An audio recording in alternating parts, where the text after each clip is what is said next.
اور دوسرا Walton road کی اپ گریڈیشن اگر وہ مکمل ہو جاتا ہے منصوبہ، لائک یہ گھوڑا چوک سے لے کے فیروز پور روڈ تک دونوں طرف سڑک بن جاتی ہے، تو الٹیمیٹلی اس سے بھی روزانہ 2 سے 2.5 لاکھ لوگوں کو جو وہیکل پر ہے ان کو بھی بالواسطہ اور بلا واسطہ فائدہ۔ یہ سڑکیں بھی کہہ لیں کہ وائڈ کی جا رہی ہیں وہاں پہ؟ بالکل منیبہ، یہ والٹن روڈ اپ گریڈیشن پروجیکٹ میں جہاں پہ سڑک 3 لین کی بنائی جا رہی ہے، وہیں پر ساتھ میں جو سروس روڈ ہے اس کی بھی ایکسٹینشن کی گئی ہے۔ چلیں اس کے اوپر مزید ٹیکنیکالٹیز پہ تھوڑی سی بات کر لیتے ہیں۔ سی بی ڈی پنجاب سے ہمیں جوائن کیا ہے ریاض حسین صاحب ہیں، ایگزیکٹو ڈائریکٹر ٹیکنیکل ہیں، ان سے بات کرتے ہیں۔ ریاض صاحب آپ کو ویلکم کہتے ہیں جاگو لاہور میں، کیسے ہیں آپ؟ ٹھیک ہے،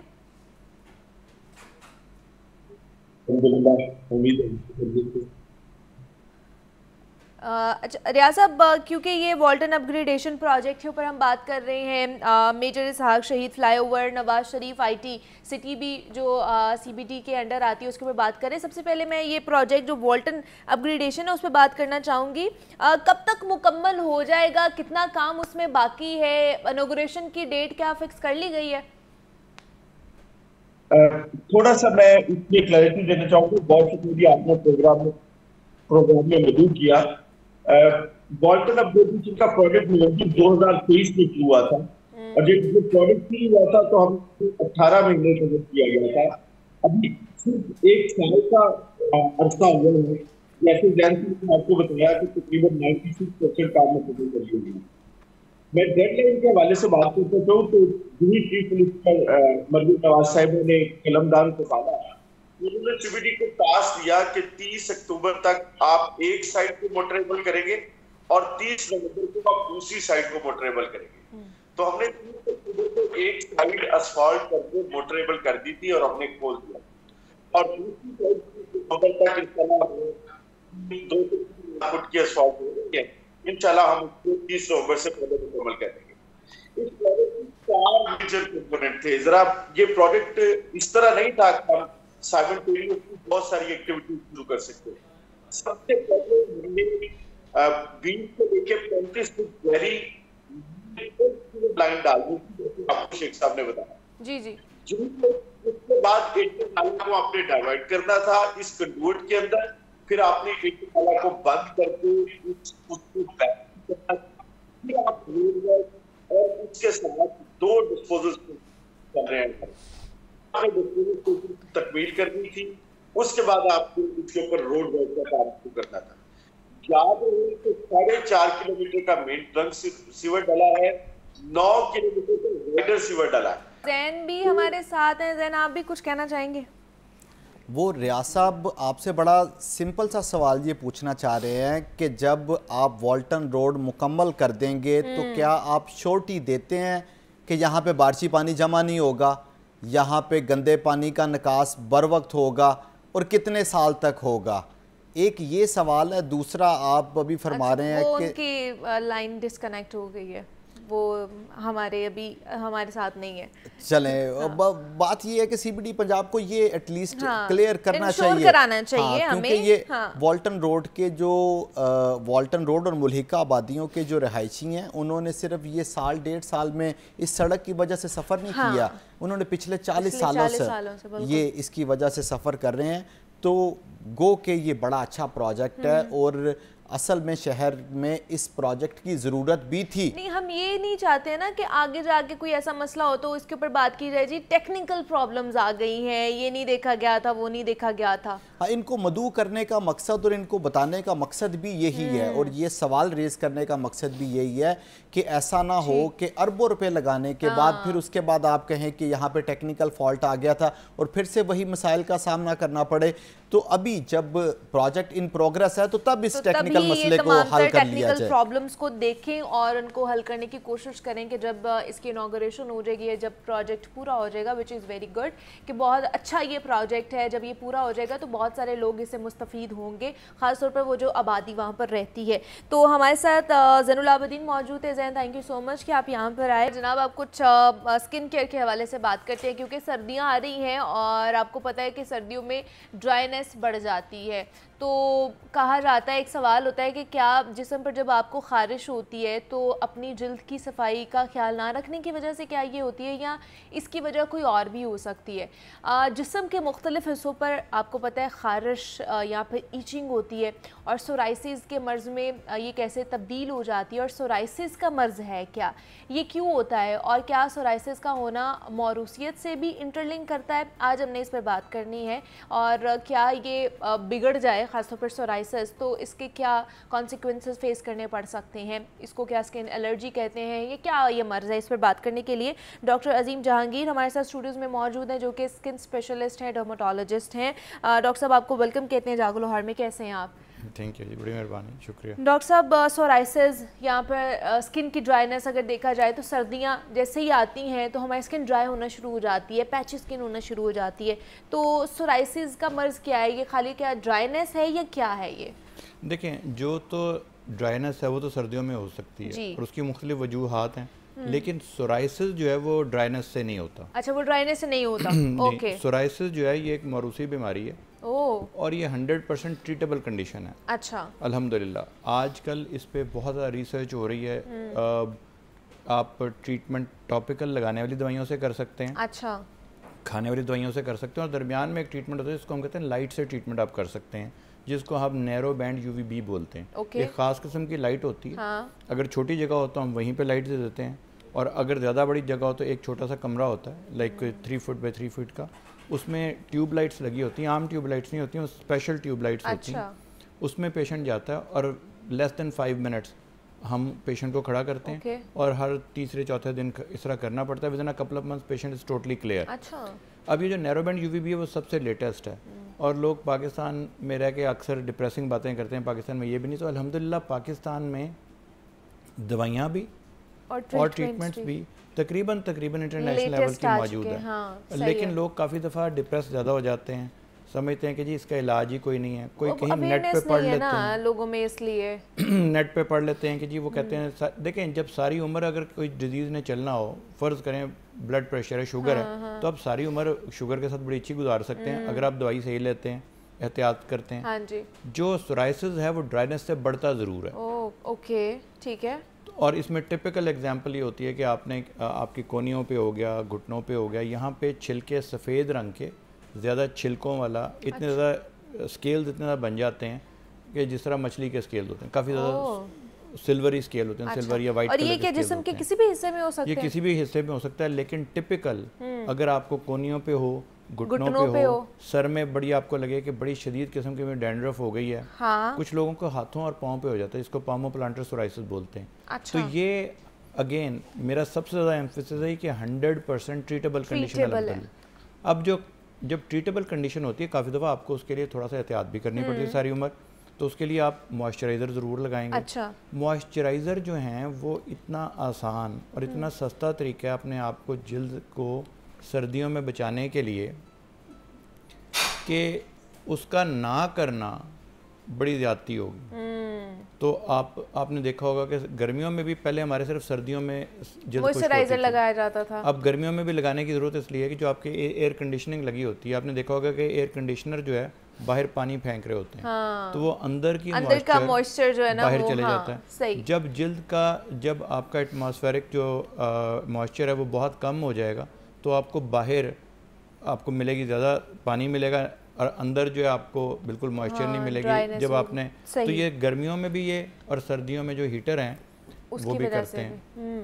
اچھا، دوسرا لوگ کہتے ہیں جی ہمارے جسم کے اندر ڈرائینس ہے کہ کیفین بہت زیادہ انٹیک کرتے ہیں، پانی کا استعمال نہیں کیا جاتا، اس کی وجہ سے ہماری اسکن کے اوپر یہ چھلکے جو آپ کہہ رہے ہیں کہ وہ اترنا شروع ہو جاتے ہیں کونیوں سے یا اپنے آپ کے گھٹنوں سے یا کہیں پہ بھی ہو جاتے ہیں، جیسے ڈرائینس بالوں میں بھی ہو جاتی ہے، تو لوگ کہتے ہیں جی اندر ڈرائینس ہے اس وجہ سے باہر بھی ایسا ہو رہا ہے؟ نہیں، ایکچولی بالکل بھی ایسا نہیں ہے۔ اگر آپ کو اندر ڈرائینس ہو یا آپ کی جو ڈی ہائیڈریشن ہو تو اس کے اور علامات ہیں، اس میں آپ کا بلڈ پریشر کم ہو جائے گا، لیکن اندر والی، اور اس لوگوں کا یہ بڑا وہم ہے کہ میں زیادہ چکنائی والی چیزیں کھاؤں گا تو چکنائی باہر پھر میرے آ جائے گی، تو وہ ایسے نہیں ہوتا۔ آپ کوئی بھی اچھا موئسچرائزر لے کے آپ پہلے اپنی جلد کو تھوڑا سا موئسٹ کریں گے اور اس کے بعد آپ اس کے اوپر موئسچرائزر لگائیں گے۔ موئسچرائزر مختلف قسم کے ہیں، آپ نے ایک ہی moisturiser throughout the year نہیں لگایا جا سکتا. اچھا. اگر کوئی آپ نے سیمپل ٹرائی کرنا ہو پہلے چھوٹا لیں, اس کو ٹرائی کریں کہ آپ کی جلد کو سوٹ کرتا ہے کہ نہیں کرتا. اگر آپ کی جلد بہت زیادہ ڈرائی ہے تو آپ کو تھک والا موئسچرائزر لگانا پڑے گا. اور اگر آپ کی جلد پہلے ہی زیادہ آئلی ہے ٹھیک ہے, اور آپ اس کے اوپر زیادہ موئسچرائزر لگا لیں گے یا فیس پہ زیادہ آپ ہیوی موئسچرائزر لگا لیں گے تو آپ کی پورز جو ہیں بند ہو جائیں گے اور وہ آپ کو ایکنی کرے گی, دانے کرنے لگ جاتے. تو آپ نے دیکھنا ہے کہ سردیوں میں موئسچرائزر تھوڑا سا ڈیفرنٹ لگے گا. تو کافی دفعہ نان آئلی موئسچرائزر لکھا ہوتا ہے موئسچرائزرز پہ کہ یہ نان آئلی موئسچرائزر ہے. جو نان آئلی موئسچرائزر ہے وہ آپ فیس پہ لگائیں گے یا آپ کی وہ جلد کے اس حصے پہ لگائیں جہاں آپ کو پسینہ بڑا آتا ہے, آپ کہتے ہیں مجھے چپ چپ ہوتا ہے ہر وقت یا میرے بڑی آئلینس ہو جاتی ہے, وہاں پہ آپ لگائیں گے نان آئلی موئسچر. اسی طرح ہمارے ہاں سردیوں میں نا بہت زیادہ لوگوں کا رنگ کالا ہونا شروع ہو جاتا ہے. پہلے صرف گرمیوں میں, اب چونکہ لوگ دھوپ سیکتے ہیں یا باہر نکلتے ہیں تو اس کے لیے بھی آپ نے جب کالا اگر رنگ ہو تو اس میں آپ بجائے اس کے کہ آپ صرف سن بلاک لگائیں, آپ کوئی ایسا سن بلاک لگا لیں جس میں موئسچرائزر بھی ہو, تو آپ کے دونوں مسئلے حل ہو جائیں گے. ہاتھوں پاؤں کا بہت زیادہ خیال رکھیں, ایڑیاں لوگوں کی پھٹتی ہیں, ہاتھ پاؤں بہت زیادہ خشک ہو جاتے ہیں, تو اس کے لیے موئسچرائزر ایک سمپل اور نہ آلموسٹ لیسٹ ایکسپینسو ہے اور بڑا امپورٹنٹ رول پلے کرتا ہے آپ کی اسکن کیئر کے حوالے سے. اگر سورائسس کا پرابلم اگر 2 سال تک آپ کو ہو رہا ہے, کہیں پر بھی جسم میں نمودار ہو رہا ہے, تو یہ کسی بیماری کا پیش خیمہ بھی ہو سکتا ہے. واقعی ایسا ہے؟ نہیں, ایسا بالکل بھی نہیں ہے. سورائسس جو ہیں اس کو 2 ایسے ایج گروپ میں زیادہ ہوتا ہے. ایک 20 to 30 ایئرز ایج گروپ میں زیادہ ہوتا ہے اور پھر جا کے 60s میں زیادہ ہوتا ہے. تو اس کے 2 پیکس سمجھ لیں ہیں 2. اچھا, اب اس کا کوئی تعلق نہیں کہ کتنے عرصے سے. لوگ سمجھتے ہیں کہ اگر اتنے عرصے سے سورائسس تو زیادہ خطرناک ہے, اتنے عرصے سے تو کم خطرناک ہے. سورائسس کبھی بھی اللہ کا فضل ہے, کبھی بھی جلد کا کینسر نہیں بنتا, کوئی ایسی چیز نہیں ہوتی. صرف اس میں آپ نے دیکھنا یہ ہے کہ اگر سورائسس کے پیشنٹ کو جوڑوں میں درد ہونے لگ جائے تو اس کو ہم سورائٹک آرتھرائٹس بولتے ہیں, یعنی وہ آرتھرائٹس جو کہ سورائسس کی وجہ سے ہوتا ہے, اور یہ اکثر لوگوں میں انڈائگنوز چلا جا رہا ہوتا ہے. تو یہ بھی تو ایک کہہ لیں کہ بیماری ہو ہی سکتی ہے یا پیش خیمہ ہو ہی سکتا ہے کہ اگر آپ کو سورائسس ہو رہا ہے تو بعد میں آپ کو جوڑوں کا درد بھی اس کی وجہ سے ہو رہا ہے. جی, تو وہ جوڑوں میں جو درد ہوتا ہے یہ والا یہ کہتے ہیں سورائٹک آرتھرائٹس, اور اکثر لوگ اس کو عام آرتھرائٹس سمجھ کے پین کلر کھاتے رہتے ہیں. اس کا نقصان یہ ہوتا ہے کہ جوڑ پھر مستقل ضائع ہو جاتے ہیں. تو کیا یہ ہوتا ہے کہ جہاں پر آپ کا پھر سورائسس کا پرابلم ہے وہی جوڑ میں درد ہو یا سارے جوڑوں میں درد ہوگا؟ کوئی بھی جوڑ سے افیکٹ ہو سکتا ہے. اور کافی دفعہ مس ڈائگنوز یا بیچارہ پیشنٹ کا پتہ نہیں چلتا, کیونکہ پیشنٹ کو سورائسس ہوتا ہے, وہ جاتا ہے جوڑوں والے درد کے ڈاکٹر کے پاس اور وہ بتاتا ہی نہیں کہ مجھے کوئی جلد کا مسئلہ ہے, کیونکہ وہ سمجھتے ہیں ان ریلیٹڈ ہے. تو اس لیے جب بھی اگر آپ کو سورائسس ہو, ان لوگوں میں انہیں چاہیے کہ جب اگر جوڑوں کا مسئلہ ہو تو اپنے ڈاکٹر کو, اپنے ڈرمٹالوجسٹ کو بتائیں. ضرور بتانا ہے. اچھا, کیا دوسرا یہ کنٹیجیس بھی ہو سکتا ہے, ایک سے دوسرے میں لگ سکتا ہے؟ بالکل بھی نہیں لگتا, یہ ایک دوسرے, اور یہ ہمارے یہاں بہت بڑا مت ہے کہ جی شاید میں کسی کے ساتھ بیٹھا تھا, چونکہ ہوتا یہ کہ ایسے پیشنٹ جو ہیں ان کے کافی چھلکے اتر رہے ہوتے ہیں جلد سے, اور وہ بڑا ظاہر ہے انہیں بڑا امبیرسنگ ہوتی ہے یہ situation.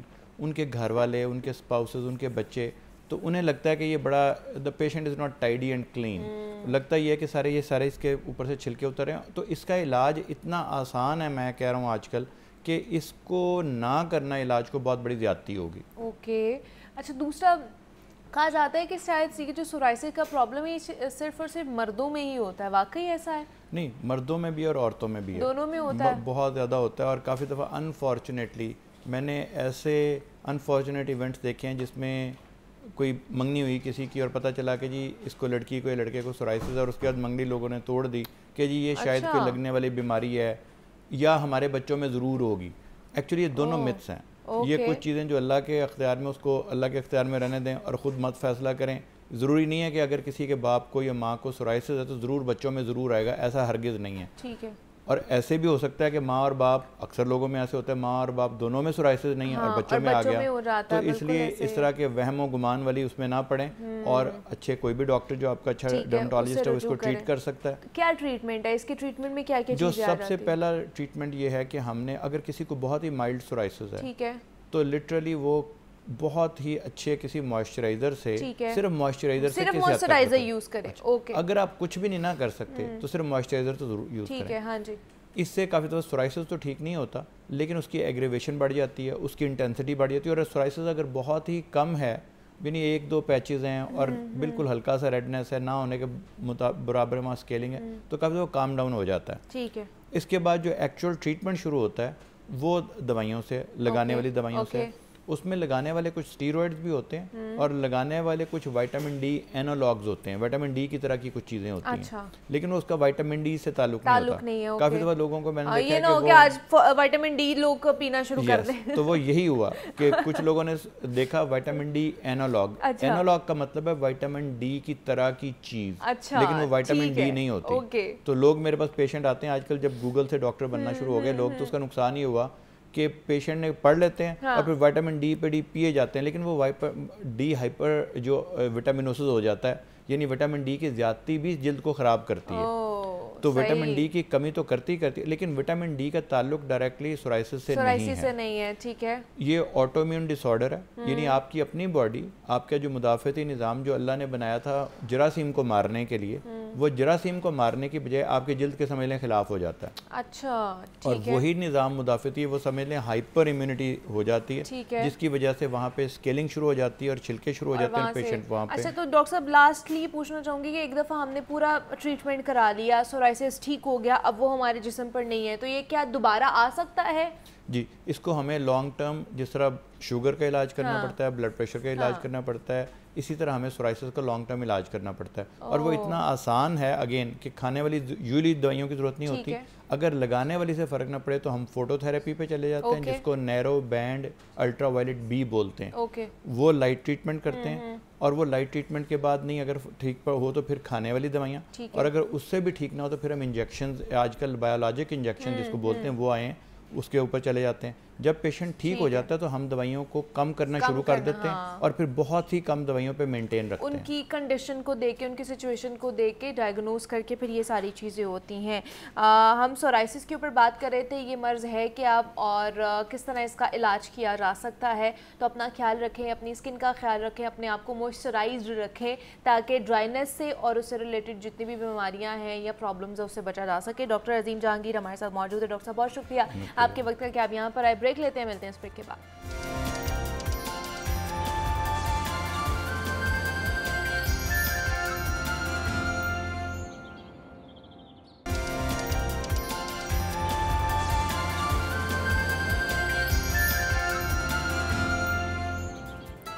Welcome back to Jago Lahore. اور جناب اب کچھ ہم نے بات کرنی ہے ہمارے ارد گرد کے ماحول کے حوالے سے، اور خاص طور پر ان لوگوں کے حوالے سے جو کہ کام کر رہے ہوتے ہیں، جو کہ گھر سے باہر نکل کر آفیسز میں جاتے ہیں، اسکول کالجز میں کام کرتے ہیں، اپنی ڈیوٹیز دیتے ہیں. وہ کوئی بھی پروفیشن ہو سکتا ہے. آپ تبھی اچھے طریقے سے پرفارمنس دے سکتے ہیں، اچھے طریقے سے کام کر سکتے ہیں، ایکسل کر سکتے ہیں جب آپ کا وہاں کا ماحول اچھا ہوگا، نیگیٹیوٹی نہیں ہوگی، ٹاکسیسٹی نہیں ہوگی، پازیٹیو رویے ہوں گے، پازیٹیو انوائرمنٹ ہوگا. تو اس کو کس طرح کہہ لے کہ تشکیل دیا جا سکتا ہے اور آپ کی کریٹیوٹی کے اوپر کتنا امپیکٹ رکھتا ہے آپ کا ماحول کہ پازیٹیو ہو، اور کس طرح کہہ لے کہ کریٹ کیا جا سکتا ہے ایک سپورٹیو ورک انوائرمنٹ. تو اس کے اوپر ہم نے بات کرنی ہے. اس پہ بات کرنے کے لیے گلسانہ منشا ہمارے ساتھ اسٹوڈیوز میں موجود ہیں، موٹیویشنل اسپیکر ہیں، اور ان سے بات کریں گے اس حوالے سے. گلسانہ آپ کو ویلکم کہتے ہیں جاگو لاہور میں. کیسی ہیں آپ؟ ٹھیک ہیں؟ بالکل ٹھیک ہوں، thank you Muniba. How are you? میں بھی بالکل ٹھیک ٹھاک. گلسانہ آج ہم نے ورک انوائرمنٹ کے اوپر بات کرنی ہے. جس طرح میں نے بات کی کہ ہر کوئی یہی چاہتا ہے کہ جب ہم گھر سے باہر نکلتے ہیں کام کاج کے لیے تو ہم جہاں پر ہم کام کر رہے ہیں بڑا اچھا ماحول ہونا چاہیے وہاں پہ، جو ہمیں سپورٹ بھی کرے، ہماری کریٹیوٹی کو انہانس بھی کرے، ہمیں آگے بڑھنے کے والے سے سپورٹ بھی کرے. تو یہ جو ٹاکسیسٹی آتی جا رہی ہے ہمارے ماحول میں، ہمارے رویوں میں، اور منفی جو ہمارے رویے ہوتے جا رہے ہیں، اس کے اوپر کیا کہیں گے؟ اس کو کس طرح بہتر کیا جا سکتا ہے؟ Muniba, thank you so much first of all for having me on your شو.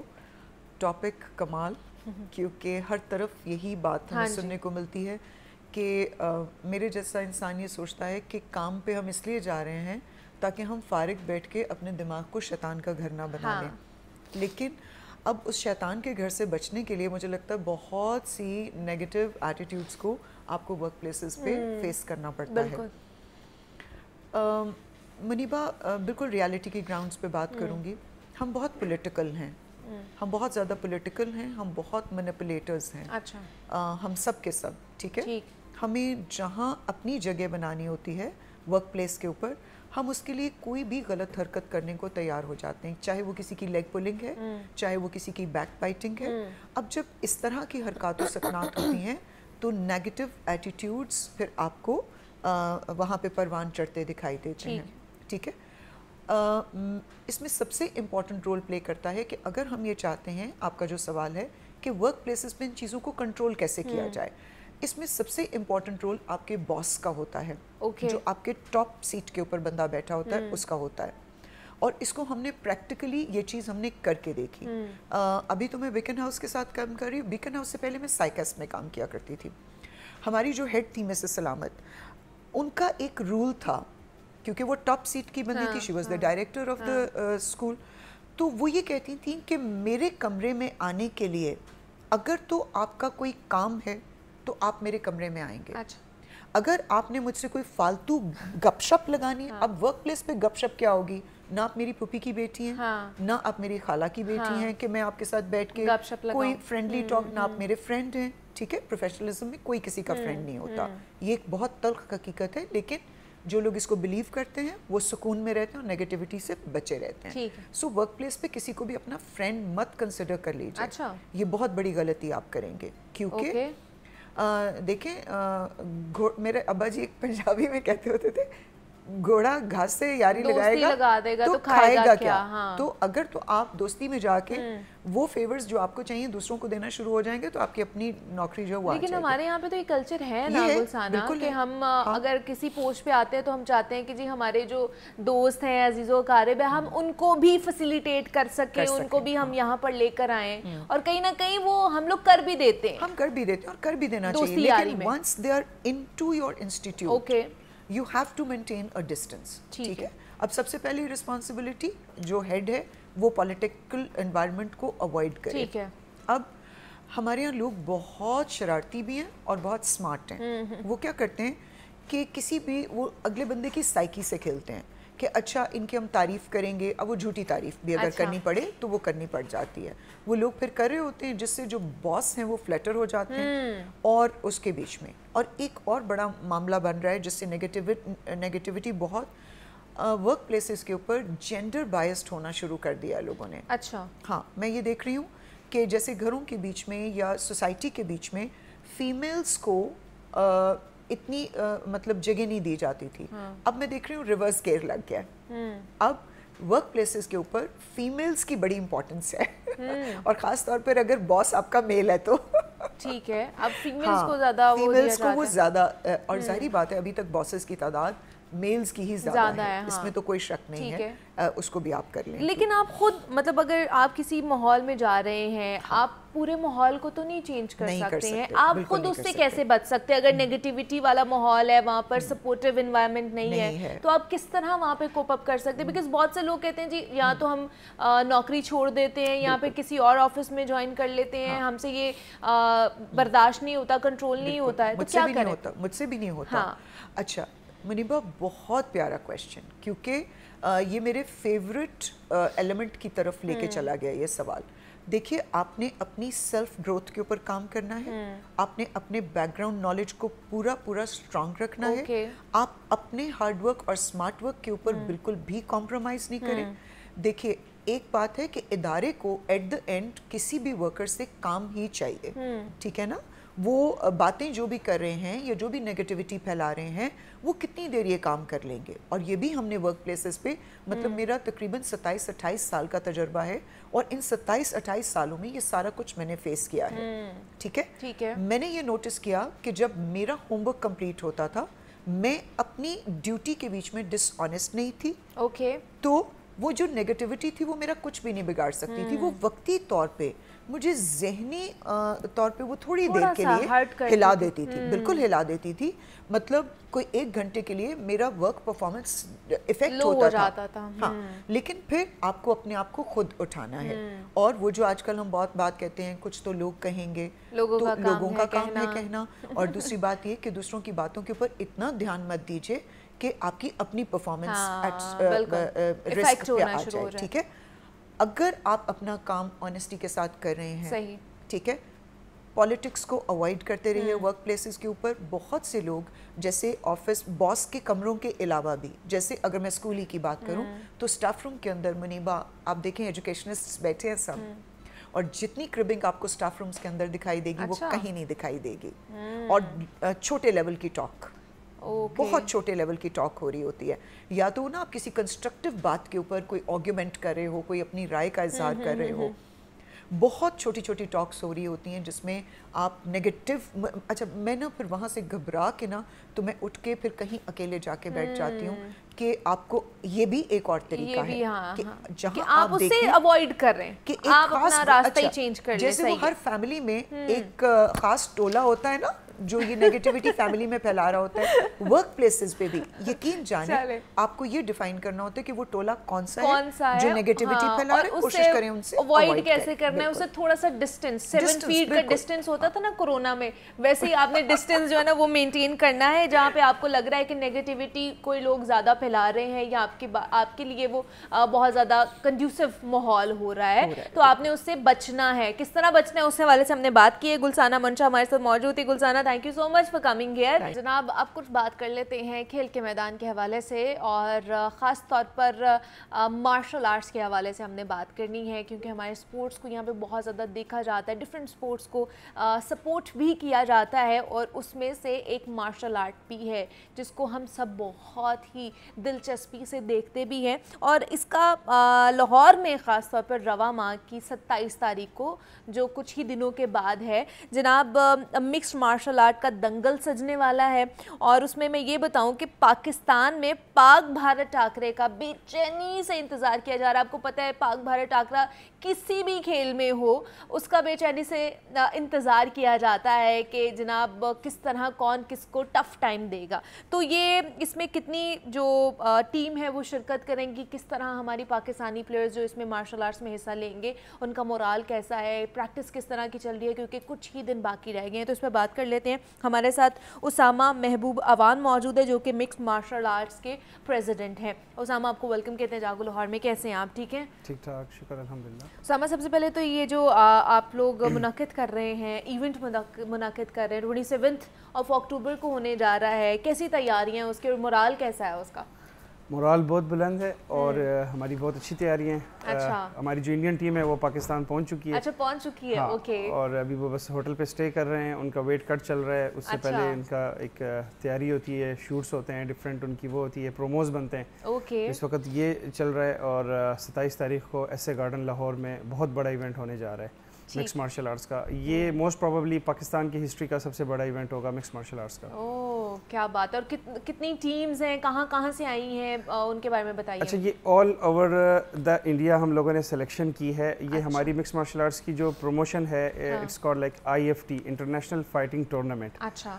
اور یہ پروفیشنل مکس مارشل آرٹس کی سیریز ہے. اس کا جو پہلا ایونٹ ہوا تھا وہ پاکستان ورسز افغانستان تھا, اور جو دوسرا تھا وہ پاکستان ورسز ایران تھا, اور اب یہ جو تھرڈ ون ہے یہ سب سے بڑا ہونے جا رہا ہے, اور لائیو ہے یہ.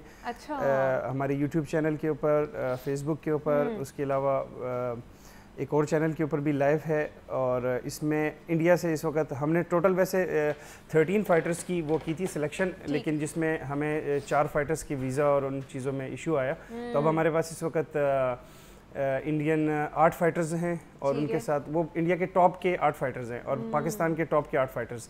تو یہ مد مقابل ہوں گے اور ایک بہت بڑا ایونٹ ہونے جا رہا ہے. اوکے. اور یہ ایک ہی دن کا ہے یا سیریز ہے؟ نہیں, یہ ایک ہی دن کا ایونٹ ہوتا ہے. ایک فائٹ ہوتی ہے پروفیشنل. یس, پروفیشنل فائٹنگ میں ایک ہی فائٹ ہوتی ہے, اور وہ پہلے سے میچ فکس ہوتا ہے. یہ فکس ہونے کا یہ مطلب آپ نہ سمجھ لیجیے گا کہ آلریڈی یہ فکس کیا ہوتا ہے کہ کون جیت رہا ہے, کون غلط ہے. اوپوننٹ پتہ ہوتے ہیں کہ کس کا مقابلہ کس کے ساتھ ہوگا. یہ آلریڈی فکسڈ ہوتا ہے. جی. اچھا. اور اس میں ویٹ کیٹیگری بھی فکس ہوتی ہے کہ کس ویٹ کلاس پہ ہوگا.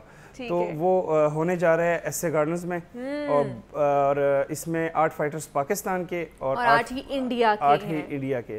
تو جو ہمارے فائٹرز تھے جن کی فائٹ کینسل ہوئی تھی پاکستان سے, ان کو پھر ہم نے افغانستان کے ساتھ 4 فائٹ میں جو ہے نا پیئر کیا ہے ہم نے پھر آخری ٹائم پہ, کیونکہ to get the visa India کا بہت مشکل ہے. اور ہم نے اس کے لیے بہت زیادہ مشکلات سے گزرے اور اب الحمدللہ سب سیٹل ہے. اچھا, تو اب انشاءاللہ تو یہ تیاریاں چل رہی ہیں. تو اس میں لاہوری بھی شرکت کر سکتے ہیں, وہاں پہ دیکھ سکتے ہیں آ کے, یا صرف آن لائن ہی ہے؟ بالکل, لاہوری تو 100% شرکت کر سکتے ہیں.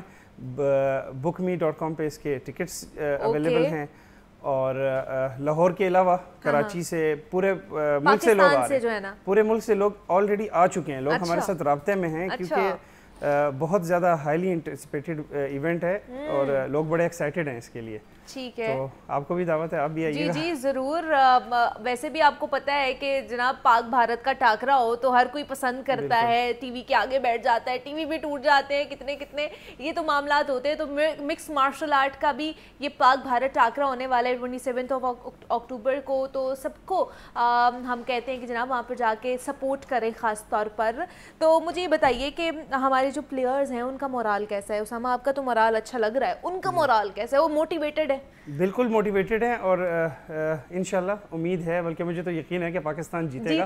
تیاری بہت اچھی ہے اور پاکستان بہت تیزی سے گرو کر رہا ہے. بلکہ ایک اور بات جو میں کہنا چاہوں گا وہ یہ ہے کہ پاکستان میں مکس مارشل آرٹس اس وقت فاسٹسٹ گروئنگ سپورٹس ہے, جو سب سے تیزی سے بڑھ رہا ہے.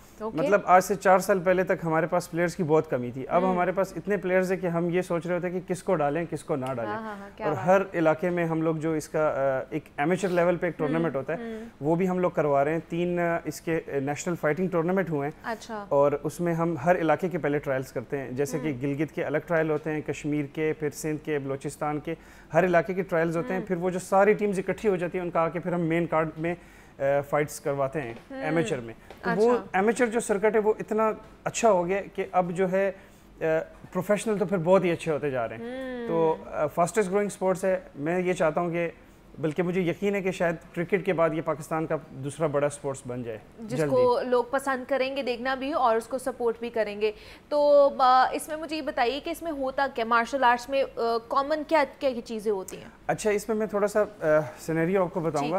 بیسیکلی جو مکسڈ مارشل آرٹس ہے, اس کے ورڈ سے ہی جو ہے نا واضح ہے کہ یہ مکسڈ ہے. ٹھیک ہے, اس میں آپ کو الاؤ ہوتا ہے کہ آپ کچھ اس کے رولز ہوتے ہیں آف کورس, جس طرح آپ انگلی ڈائریکٹلی آنکھ کی طرف نہیں مار سکتے, اس طرح چک نہیں لگا سکتے, شارٹس نہیں پکڑ سکتے, ڈفرینٹ کچھ مار سکتے ہیں اس میں. اب یہ میں آپ اسی طرف ہی آ رہا ہوں. اس میں آپ کو نا سارے مارشل آرٹس کو کمبائن کرنا پڑتا ہے. لائک باکسنگ ایک الگ سے اولمپکس گیم ہے, اسی طرح ریسلنگ ایک الگ ہے. اس میں آپ کو اجازت ہوتی ہے کہ آپ ہر سٹائل کو یوز کرو. تو اس میں boxing, kick boxing, karate, judo, wrestling, سارے سٹائل جو ہے نا وہ آ جاتے ہیں. سارے کک شک بھی, مکے شکے بھی, سارا کچھ ہی لگ رہے ہوتے ہیں. تو اس میں جو ہمارے فائٹرز ہوتے ہیں وہ بھی کافی سٹائلز کے بلیک بیلٹ ہوتے ہیں. لائک جس طرح ان کو برازیلین جوجٹسو آنا چاہیے, ان کو جوڈو آنا چاہیے, سارے سٹائلز ان کو آ رہے ہوتے ہیں. جی, یہ ہمارا مکس مارشل آرٹس کا ایونٹ آ رہا ہے 27 اکتوبر کو, جو کہ لاہور میں ہی منعقد کیا جا رہا ہے. اس کے لیے ہمارے پلیئرز ان کو جو کہہ لیں کہ ہیڈ کر رہے ہیں وہ بھی موٹیویٹڈ ہے. ہماری بیسٹ وشز ہیں آپ کے ساتھ. اسامہ, تھینک یو سو مچ کہ آپ یہاں پر آئے اور اس کے بارے میں ہمیں آپ نے بتایا ہے. یہاں پہ مجھے اجازت دیجیے, اپنا خیال رکھیے گا. اللہ حافظ.